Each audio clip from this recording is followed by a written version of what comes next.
Hej och välkomna till Stjärnsunds gård. I år ska vi vara med i Faluva Farmer. Det ska bli spännande. Nu kör vi.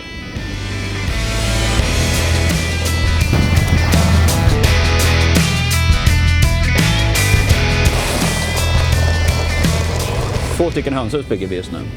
40 000 höns i varje hus. Och vi kan odla all vår spannmål nu till eget foder till alla höns. Så det är bra också. Just det, här ska vi in. Här börjar all raps. Har vi en bom här. Nu får farsan gå ut och öppna. Får han göra. Det är 90 hektar höstraps. Nästan allt är kultiverat med top-down.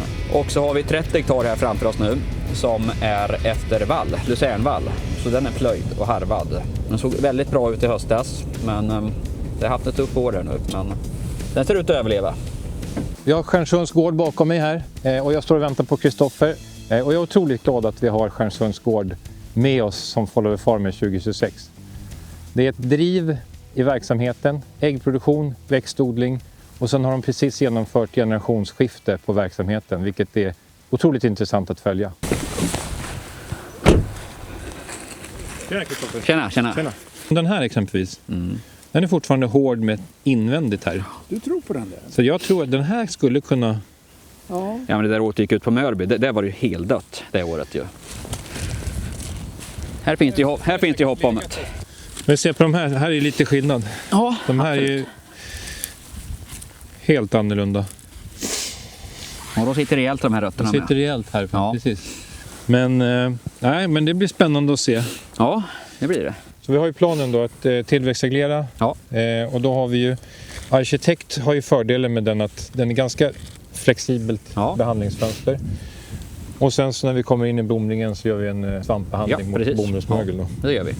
Men det planerar vi in under resans gång då, beroende på hur det utvecklar sig. Ja. Men vi har med det i planen från början. Precis, jajamän, det har vi.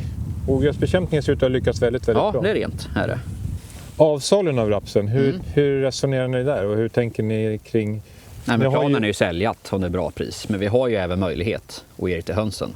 Just det. Om det lönar sig, har vi.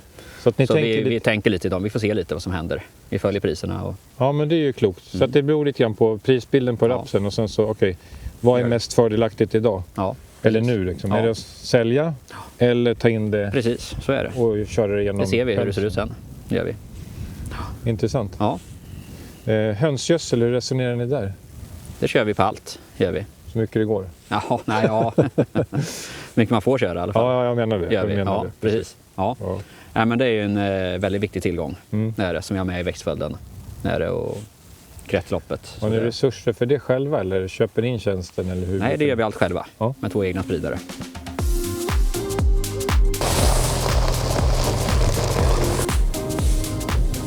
Ja, men nu är vi på Stjärnsund och åker runt här. Vi åker ner mot gårdsverkstan. Den byggde vi min drömverkstad 2011 som när den var färdigbyggd hade ju företaget vuxit så att jag har inte haft plats i verkstaden längre. Då har vi haft anställda som har jobbat där och vi kan väl hoppa in en snabbis där så får ni se hur det ser ut där. Här håller vi på att förbereda för vårsådd och det verkar vara skörd på gång också för det är en skördetröska inne.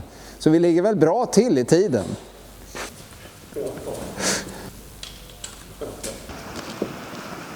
Det är klart det var en jättedröm. Det var ju en i princip omöjlig dröm. Ouppnåelig dröm, men det här lever jag i den. Och det är ju samma sak med att 3 av 3 barn vill fortsätta som lantbrukare. Det är också en fantastisk dröm.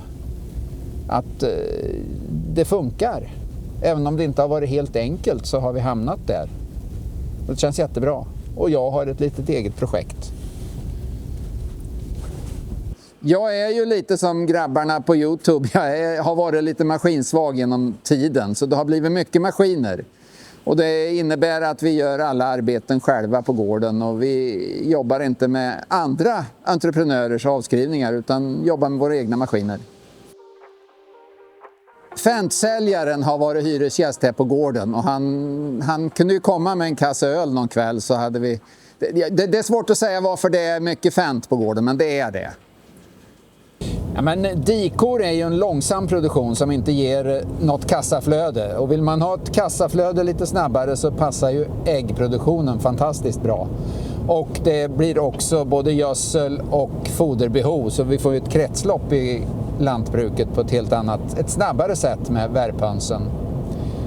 Och det ger arbetstillfällen och du får ett helt annat liv på gården. Det har varit med och stimulerat hela växten.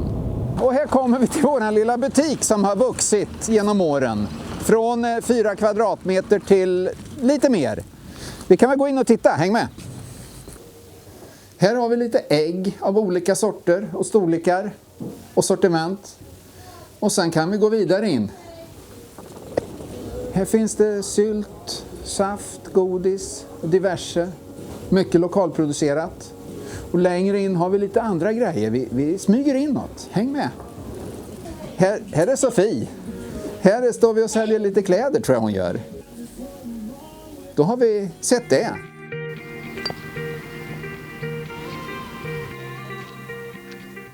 Nu kommer vi ner mot vår lilla Bullerby här nere. Här bor flera av våra anställda i den här lilla byn. Det är byggt som arbetarbostäder en gång i tiden. Vi har en liten badplats här nere. Så det finns det mesta man behöver här på gården.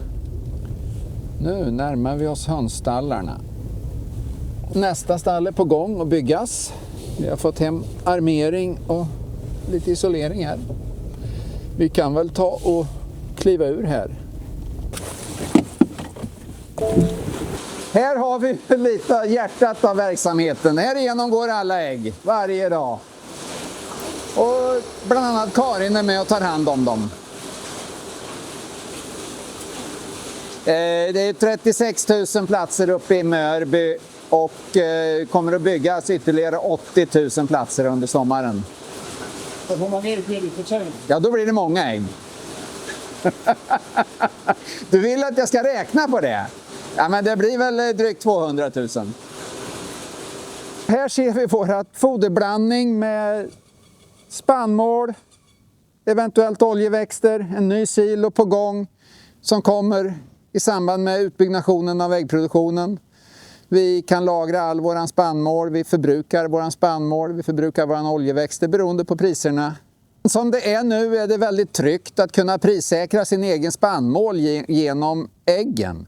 Så egentligen producerar vi ju ägg på våran åker. Och det ger en fantastisk trygghet i att vi använder våran egen gödsel när gödselpriserna sticker iväg. Vi kan prisa våran spannmål till ett bättre pris. Och vi kan få rätt pris på oljeväxterna om det är sämre på världsmarknaden. Nu slutar turen här för idag. Är det något mer ni undrar över runt generationsskifte eller hur vi driver vårt företag? Skriv här nere i kommentarerna.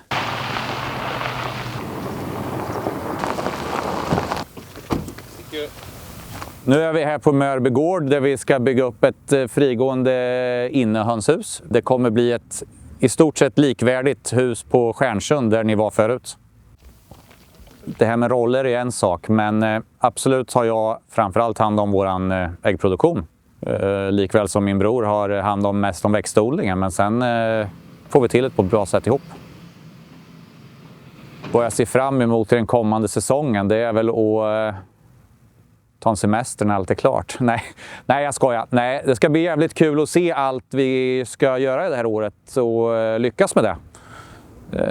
Hoppas att allt blir lika bra som vi har tänkt och att det blir klart när vi har tänkt och att vi kan fortsätta med den vanliga verksamheten under tiden som vi gör alla byggnationer. Tack för idag! Vill ni veta mer så får ni kommentera i kommentarsfältet så tar vi med det i nästa avsnitt.